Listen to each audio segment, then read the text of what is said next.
नमस्कार। प्रशासनिक अनुवाद, इसके अंतर्गत अभिव्यक्तियों का अनुवाद या प्रयुक्तियों का अनुवाद और साथ ही संक्षिप्ताक्षर, इनका स्थान और स्वरूप प्रशासनिक हिंदी में, प्रशासनिक अनुवाद में क्या है, इस पर हम चर्चा आज करेंगे।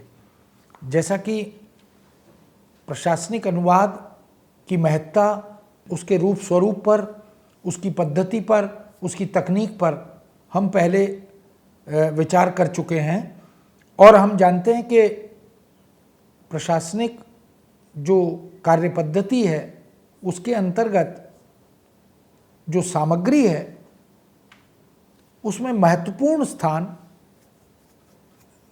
राजभाषा हिंदी की प्रयुक्तियों का भी है। Do the needful immediately. Needful has been done. अब ये अंग्रेजी में इस तरह की प्रयुक्तियों को हम भरपूर मात्रा में देख सकते हैं। उसी को हमने हिंदी में कार्य निस्तारण आदि के लिए राजभाषा के संदर्भ में स्वीकार भी कर लिया और उसी पद्धति को अपना भी लिया। इसलिए हम अंग्रेजी के वाक्यों को सामने रखकर हिंदी में उस तरह की प्रयुक्तियों का यथारूप निर्माण करने का प्रयास करते रहे। अभी जो विभिन्न क्षेत्रों में प्रयुक्तियां हमें मिलती हैं, प्रशासन में भी बहुत से क्षेत्र हैं जहां अवकाश आदि, वेतन आदि, शिकायत पत्र आदि, खरीद फरोख्त आदि, इन सब को देखें। वो तमाम जो एक अनुभाग के अंतर्गत शाखाएं हैं, उन सब में जो कार्य होता है, उसकी भाषा, उसकी शब्दावली, उसको भी हम ध्यान में रखकर चलते हैं और वहाँ की प्रयुक्तियों को भी जब हम सामने रखते हैं तो हम देख सकते हैं कि प्रशासन में अभिव्यक्तियाँ, उसकी कार्यप्रणाली, वह एक सुनिश्चित और रूढ़ कार्यप्रणाली है और उसकी अनिवार्यता है।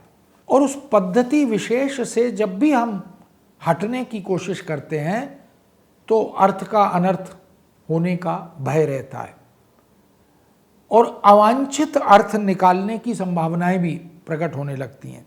इसलिए किसी भी मामले पर जब हम कोई कार्रवाई करनी हो, अनेक स्तरों पर कार्यालय के अधिकारी, कर्मचारी, अधीनस्थ जब शामिल होते हों तो वो, क्योंकि प्रशासन में हर कार्य लिखित में होता है, कोई आदेश, कोई परिपत्र मौखिक रूप से काम नहीं करता।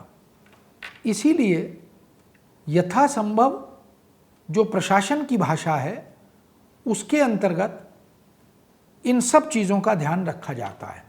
अगर इन सब के साथ चिंतन मनन, निर्णय तक पहुँचने, निष्कर्ष तक पहुँचने की प्रक्रिया, किसी मुद्दे, किसी विषय पर नोटशीट चलाने, पत्र बनाने, प्रारूप बनाने, रिपोर्ट लिखने, इन सब के संदर्भ में हम ऐसी अभिव्यक्तियों को देख सकते हैं। और कोई भी निर्णय प्रशासन में, कार्यालय में लिखित रूप में ही होगा, मौखिक नहीं होगा। कोई आदेश भी मौखिक नहीं होगा, लिखित ही होगा। इस लिखित निर्णय तक पहुंचने की एक सुदीर्घ यात्रा, परंपरा होगी। उसके कई चरण होते हैं। हायरार्की जो होती है नौकरशाही, उसमें नीचे से ऊपर तक फाइल का जाना, फिर ऊपर से नीचे तक फाइल का आना, ये सिलसिला रहता है। किसी लिपिक से यानी क्लर्क से किसी अधिकारी या उच्च अधिकारी तक संबद्ध पत्र आदि या फाइल आदि ये बनते और चलते हैं और इसकी एक पूरी प्रक्रिया का निर्वाह उसमें किया जाता है। इस तरह स्थिति, संदर्भ, घटना, इन सब के अनुसार भाषा का व्यवहार भी सुनिश्चित होता है, किंतु यह होता रूढ़ ही है। पूर्व परंपरा का अनुसरण करते हुए इसका निर्धारण किया जाता है। वाक्य या वाक्यांश अभिव्यक्तियों के रूप में प्रयुक्त किए जाते हैं। इसीलिए रूढ़ वाक्य या वाक्यांशों को प्रशासनिक अभिव्यक्ति या प्रयुक्ति, जिसे रजिस्टर भी कहते हैं, इस रूप में ग्रहण किया जाता है, स्वीकार किया जाता है। स्वतंत्रता से पहले के भारत में अंग्रेज हम पर काबिज थे, शासक थे, और अंग्रेजी के माध्यम से ही समस्त शासन प्रशासन के कार्यों का निस्तारण होता था। पूरी व्यवस्था अंग्रेजी में चलती थी। स्वतंत्र भारत को विरासत में अंग्रेजी मिली, इसलिए हम अंग्रेजी के साथ साथ उसके हिंदी अनुवाद के प्रावधान करते हुए आगे बढ़े। प्रशासनिक कार्य निष्पादन में हिंदी में लिखित अभिव्यक्तियों की एक रूपता बनी रहे, इसके लिए हमने अंग्रेजी में लिखित अभिव्यक्तियों को सामने रखा और उसके समतुल्य हिंदी प्रयुक्तियां या अभिव्यक्तियां उनका निर्माण किया। जैसे उदाहरण के तौर पर हम देख सकते हैं, अंग्रेजी में अभिव्यक्ति या प्रयुक्ति है डिले रिग्रेटेड। किसी कार्य में, पत्र भेजने में, निर्णय लेने में, सूचना देने में, मान लीजिए अनेक कारण प्रशासन में, कार्यालय में होते हैं जो प्रकट नहीं होते, उससे विलंब हो जाता है, देर हो जाती है। अधिकारी छुट्टी पर था, उससे भी विलंब हो सकता है। मान लीजिए निर्णय नहीं लिया जा सका था, कमेटी उस पर विचार नहीं कर सकी थी, या उच्च अधिकारी तक फाइल नहीं जा सकी थी, कई कारण होते हैं। तो अब जब कोई व्यवस्था, कोई कार्यालय, कोई संगठन, कोई व्यक्ति उस संदर्भ में जवाब मांगता है, तो फिर हम उसे लिखित में कहते हैं डिले रिग्रेटेड, यानी इस संदर्भ में निर्णय लेने में या सूचना देने में जो विलंब हुआ उसके लिए खेद है। तो हमने डिले रिग्रेटेड का हिंदी में अनुवाद किया, विलंब के लिए खेद है। अब हम इसी वाक्य का या वाक्यांश का प्रयोग कर रहे हैं और करते रहते हैं और करना चाहिए। हम ये नहीं कह सकते कि विलंब के लिए दुख है या विलंब के लिए माफ़ी मांगते हैं, ऐसा नहीं कह सकते। तो डिले रिग्रेटेड अर्थात विलंब के लिए खेद है।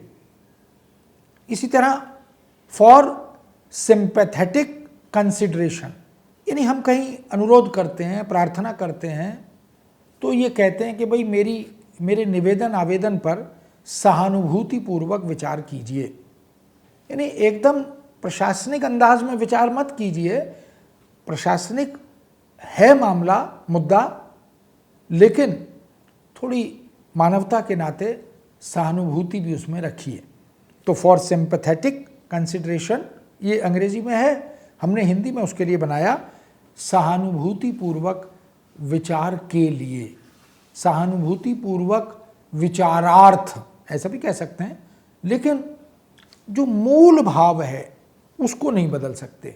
इसलिए जो निर्धारित शब्द हैं जैसे ही हम उसको बदलते हैं तो अर्थ का अनर्थ हो सकता है, और अर्थ का अनर्थ होता है तो संकट खड़ा हो सकता है।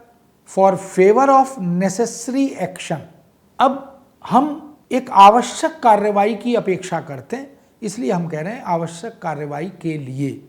अब ये अधिकारी अपने अधीनस्थ कर्मचारी को टिप्पणी लिखकर नोटशीट पर भेज रहा है। अब पत्र भेजना है, सर्कुलर परिपत्र निकालना है, या किसी कार्य पर कार्रवाई करनी है, उसको ध्यान में रखकर कि जो भी रेलेवेंट, संबद्ध, सार्थक, अपेक्षित, आवश्यक कार्रवाई हो उसके लिए ये आगे भेजा जा रहा है, फाइल या पत्र आदि। तो हिंदी में हमने बना दिया आवश्यक कार्रवाई के लिए। कार्रवाई शब्द है क्योंकि ये एक्शन है, तो आवश्यक कार्रवाई के लिए ऐसा हम प्रयोग में लाते हैं। फॉर इन्फॉर्मेशन, तो उसके लिए एक ही शब्द है सूचनार्थ। कभी कभी थोड़ा सरल करने के लिए हम कर लेते हैं सूचना के लिए, वह भी ठीक है, लेकिन अगर हम बदल रहे हैं, सरल कर रहे हैं, तो उससे कोई दूसरा, कोई तीसरा, कोई चौथा अर्थ न निकले, ये प्रयास हमें करना चाहिए। इसीलिए यूनिफॉर्मिटी या एक रूपता की बात हम बार बार प्रशासन में कर रहे हैं। बाई रिटर्न ऑफ पोस्ट, इसका मतलब वापसी डाक से, यानी जो भी पत्र जा रहा है, जो भी डॉक्यूमेंट्स या दस्तावेज जा रहे हैं, वो लौटती डाक से, वापसी डाक से भेजो, आने चाहिए, क्योंकि ये अर्जेंट है, ये तत्काल इस पर कार्रवाई होनी है। तो बाई रिटर्न ऑफ पोस्ट मतलब वापसी डाक से भेजिए। प्रमाणित किया जाता है कि, अब अंग्रेजी में दिस इज टू सर्टिफाई, तो सर्टिफिकेशन इज प्रमाणन, तो सर्टिफाई प्रमाणित किया जाता है। किसी को सर्टिफिकेट देना है, चरित्र प्रमाण पत्र देना है, अन्य किसी प्रकार का प्रमाण पत्र देना है, या हम कभी कभी पत्र में भी लिखते हैं, प्रमाणित किया जाता है कि एक अंडरटेकिंग होती है, उसमें भी इसका प्रयोग किया जाता है। तो ये अंग्रेजी वाक्यों का हिंदीकरण इस तरह से भी हमने किया है। प्रशासन की इस तरह की बहुत सारी अभिव्यक्तियां हमें मिलती हैं। हम उनको संदर्भ के साथ, विषय क्षेत्र के साथ जोड़कर देख पाते हैं। ऐसे बहुत से वाक्य, वाक्यांश, पदबंध हिंदी में, राजभाषा हिंदी में प्रयुक्त होते हैं। इन अभिव्यक्तियों से निर्णय लेने में, निष्कर्ष निकालने में सुविधा होती है, और जो दायित्व है निर्णय का वह एकाधिक अधिकारियों, कर्मचारियों में बंट जाता है। यानी किसी भी निर्णय की जिम्मेदारी किसी एक व्यक्ति की नहीं रहती, उसमें नीचे से ऊपर तक सब लोग अपनी अपनी टिप्पणी देकर, अपना अपना मत देकर पक्ष या विपक्ष में अपनी बात रखते हैं। तो जो उच्चतम अधिकारी है वो फिर उसके आधार पर एक निष्कर्ष निकालकर अंतिम रूप से निर्णय लेते हैं। तो ये इनका लाभ है। इस पद्धति से कुछ विलंब तो होता है, कार्य निर्णय लेने में कुछ देरी तो होती है। जब फाइल 10 जगह जाएगी, 10 अधिकारियों, व्यक्तियों, कर्मचारियों के पास जाएगी, कभी कभी उसमें से 2 कर्मचारी या अधिकारी मान लीजिए छुट्टी पर हैं, 2 दिन, 3 दिन, 4 दिन, तो फाइल रुकी रहेगी, क्योंकि जब तक उनकी ओपिनियन, उनका मत नहीं आएगा तब तक उस पर कोई एक्शन, कोई कार्रवाई नहीं हो सकती। तो थोड़ा इस पद्धति में, इस परिपाटी में विलंब तो होता है, किंतु इसके अलावा कोई और ऑप्शन, कोई विकल्प हमारे पास होता भी नहीं है। इसलिए प्रशासन में कम शब्दों में, छोटे शब्दों में, संक्षिप्त अक्षरों में अधिक से अधिक अर्थ संप्रेषण की अपेक्षा रहती है। यानी गागर में सागर भरने का काम, टू द पॉइंट, विषय निष्ठ रहने की अपेक्षा। क्योंकि जैसे ही हम अधिक शब्दों, विस्तृत व्याख्यात्मक रूप में प्रस्तुति की बात करते हैं तो उसके कई नकारात्मक पहलू हमारे समक्ष आ जाते हैं। तो कोशिश हमारी होती है कि हम कम से कम शब्दों में, छोटे से छोटे शब्दों में, संक्षिप्त अक्षरों में अपनी बात को कह सकें। इस दृष्टि से हम देख सकते हैं कि विचार अधिक हो और भावाभिव्यक्ति के लिए अक्षर संक्षिप्त हों, कम शब्दों में, छोटे शब्दों में। इसलिए अल्पाक्षर विन्यास और अल्प शब्द प्रयोग, इससे अर्थ की अभिव्यक्ति सशक्त भी होती है। विषय निष्ठता अपेक्षित होती है, इसीलिए सहजता और सरलता बनती है। सीधे विषय पर बात करना, अनर्गल, अवांछित विस्तार, प्रशासन में उसकी अनुमति नहीं होती, भाषा में उसकी अनुमति ऐसे कार्यों में नहीं होती। इसलिए सार्थकता महत्वपूर्ण हो जाती है। समय की बचत और स्थान की बचत भी होती है। जब लिख रहे हैं तो स्थान भी कम प्रयुक्त होता है, समय भी कम, लिखने वाले का भी, पढ़ने वाले का भी, दोनों का। प्रशासन में पदनाम, विभागीय नाम, अनुभागों के नाम, ये और पारिभाषिक शब्द, इन सब के साथ साथ संक्षिप्ताक्षर, इनके प्रयोग की परंपरा भी मिलती है। ये न केवल एडमिनिस्ट्रेशन में, प्रशासन में मिलती है, अपितु अन्य क्षेत्रों में भी मिलती है। लेकिन जो शब्दावली है उसका प्रयोग हम देख सकते हैं। जैसे किसी विश्वविद्यालय में अगर वाइस चांसलर हैं और बार बार वाइस चांसलर हम लिखेंगे तो समय भी लगेगा, स्थान भी जाएगा। तो हमने एक बार वाइस चांसलर लिख दिया और फिर आगे पूरे में हम उसे वीसी लिख रहे हैं।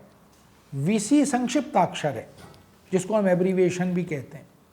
हमने अखबारों में देखा होगा कि भारतीय जनता पार्टी तो भाजपा, समाजवादी पार्टी तो सपा, बहुजन समाज पार्टी तो बसपा, इस तरह के संक्षिप्त अक्षरों का निर्माण भी हुआ, प्रयोग में खूब चल रहा है। तो वीसी वाइस चांसलर के लिए, बीडीओ ब्लॉक डेवलपमेंट ऑफिसर। अब ब्लॉक डेवलपमेंट ऑफिसर को एक बड़ा पर्याप्त स्थान चाहिए, तो उसके लिए यथासंभव इस एब्रीविएशन का प्रयोग हम कर देते हैं। एलपीसी प्रशासन में एक लास्ट पे सर्टिफिकेट होता है। कोई व्यक्ति अंतिम जो वेतन ले रहा था सेवानिवृत्ति से पहले, या मान लीजिए उसने अपने कार्यालय को कहीं बदला, किसी दूसरे व्यवस्था में, कार्यालय में उसने नौकरी नई प्रारंभ की, तो वह नया कार्यालय उसे एलपीसी लाने के लिए कहता है अपने पेरेंटल ऑफिस से, पूर्व कार्यालय से, कि लास्ट पे सर्टिफिकेट लाइए कि आपकी अंतिम वेतन क्या था, उसका प्रमाण पत्र चाहिए। तो लास्ट पे सर्टिफिकेट को एलपीसी कहते हैं। ये संक्षिप्ताक्षर abbreviation. Chief medical officer CMO, Delhi development authority DDA, municipal corporation of Delhi MCD, इस तरह के प्रयोग हम देख सकते हैं। फर्स्ट इंफॉर्मेशन रिपोर्ट एफआईआर, अब हम एफआईआर ही ज़्यादा प्रचलन में देखते हैं, या नॉट एप्लीकेबल, या सीआर कॉन्फिडेंशियल रिपोर्ट, इनका प्रयोग भी देख सकते हैं। पद नामों में भी इस प्रकार के संक्षिप्ताक्षर देखने को मिलते हैं, जैसे DD deputy director, AD assistant director या एडिशनल डायरेक्टर। इसी तरह अनुवाद विभागों आदि के नामों में भी इन संक्षिप्ताक्षरों को, जैसे डीयू, जैसे एमएचआरडी, जैसे UPSC, SSC staff selection commission, AIR all India radio, SSC, उसके बाद AIIMS all India institute of medical sciences, या दीनदयाल डीडी, जेएनयू, डीटीसी, इन सबको भी हम देख सकते हैं। तो संक्षिप्ताक्षरों की यह परंपरा हिंदी में समाहित हुई, और अंग्रेजी के तर्ज पर जब हिंदी में हमने इसे प्रारंभ किया तो उसको उतनी लोकप्रियता अभी नहीं मिल पाई जितनी अंग्रेजी की लोकप्रियता बन गई, लेकिन धीरे धीरे लोकप्रियता और लोक स्वीकृति इन हिंदी के संक्षिप्ताक्षरों की भी बनने लगी। जैसे उपनिदेशक तो उ नी ऐसा लिखा जाता है फाइल पर भी, नोटशीट पर भी। जैसे लोक सेवा आयोग तो लो से आ ऐसा प्रयोग चलता है। जैसे रेल डाक सेवा तो रे डा से, इस तरह का प्रयोग भी चलता है। भारतीय प्रौद्योगिकी संस्थान तो भा प्रो सन संस्थान का। भारतीय प्रशासनिक सेवा भारतीय प्र से। इस तरह हम देख सकते हैं कि ये जो संक्षिप्ताक्षर हैं इनको बनाने के आधार भी अलग अलग हैं, इनकी पद्धति, इनके सिद्धांत भी अलग अलग हैं। कहाँ किस रूप में ये बनाए जाएंगे, किस रूप में इनका प्रयोग होगा, उसके प्रयोजन भी भिन्न भिन्न हैं। इसलिए ये संक्षिप्ताक्षर अंग्रेजी में तो एक सुदीर्घ परंपरा के साथ विद्यमान थे, लेकिन हिंदी में इनका निर्माण स्वतंत्रता के बाद ही प्रारंभ हो सका। बहुत बार हम फाइल पर भी इन संक्षिप्ताक्षरों को लिखा हुआ पाते हैं। स्वाभाविक है कि अधिकारी कर्मचारी बार बार अगर पूरे लंबे शब्द या वाक्यांश या नामांश लिखेगा तो उसका समय भी जाएगा। इसलिए वो जैसे अंग्रेजी में डीडी लिख देते हैं डिप्टी डायरेक्टर, तो उ नी उपनिदेशक लिख देते हैं। तो हिंदी में भी इसकी स्वीकृति बढ़ रही है और प्रवेश भी हो रहा है। जैसे दक्षेश शब्द है, हम देख सकते हैं कि प्रशासनिक अनुवाद के अंतर्गत ऐसे बहुत सारे संदर्भ हैं जो अपेक्षित हैं, आवश्यक हैं, और धीरे धीरे उनसे राजभाषा हिंदी की समृद्धि और संपन्नता भी हो रही है। प्रयुक्तियाँ, धीरे धीरे अभिव्यक्तियाँ हिंदी में बनती जा रही हैं, कुछ अंग्रेजी के आधार पर अनुवाद द्वारा, कुछ मौलिक भी अब सृजन होने लगा है। ये एक अच्छी बात है। क्यों? क्योंकि अंग्रेजी की बैसाखी कब तक रहेगी ये विचारणीय है। अब हम इस एक लंबी अवधि के बाद, आज़ादी के 70 वर्ष के बाद, 72 वर्ष के बाद यथासंभव प्रयासरत हैं कि मौलिक हिंदी में भी अभिव्यक्तियां प्रशासन में निर्मित हों, लिखी जाएं, अधिकारी कर्मचारी अपने अधिकारों का उपयोग करते हुए अंग्रेजी के मूल भाव को समझ लें और फिर उस भाव को मौलिक हिंदी वाक्य संरचना में, वाक्यांश में लेखन करें। इसी तरह संक्षिप्त अक्षरों का निर्माण और प्रयोग यह भी प्रचलन में आए, बाहुल्य में आए, उससे हिंदी भाषा, राजभाषा हिंदी और संपन्न समृद्ध होगी। और जो कमियां अंग्रेजी की शब्दावली को ध्यान में रखकर हम देख सकते हैं कि दिल्ली परिवहन निगम तो दी प नी ये लिखा होता है, और एम्स का हिंदी में भी अखिल भारतीय आयुर्विज्ञान संस्थान, ये प्रथम अक्षर के आधार पर उसमें डॉट लगाकर इस तरह के शब्दों का प्रयोग अब चलने लगा है। कहीं कहीं नामों में भी ये संक्षिप्ताक्षर अब लिखे जाने लगे हैं। तो इन सब स्थितियों से हम समझ सकते हैं कि अनुवादक को विशेष रूप से अनुवाद करते हुए इस अद्यतन जानकारी को अपने पास रखना चाहिए कि संक्षिप्त अक्षर कैसे बनते हैं, उनका प्रयोग कैसे किया जाता है, उनके सिद्धांत, निर्माण के सिद्धांत क्या हैं, प्रयुक्ति लेखन में अनुवाद करते हुए या मौलिक लेखन में किन बातों का ध्यान रखना चाहिए, और प्रशासनिक हिंदी और भाषा की जो अपेक्षाएं, आवश्यकताएं हैं, उनका अनुपालन कितना और कैसे करना चाहिए। इन सब बातों को, बिंदुओं को हम ध्यान में रखकर चल सकते हैं। इसलिए प्रशासनिक अनुवाद और प्रशासनिक भाषा हिंदी का जो वैशिष्ट्य है, उसके परिप्रेक्ष्य में हम अनुवाद करते समय इन बातों का ध्यान रख सकेंगे। इस विषय को हम इसी बात के साथ विराम देते हैं और नए विषय के साथ फिर आपके समक्ष प्रस्तुत होंगे। आज्ञा दीजिए। नमस्कार।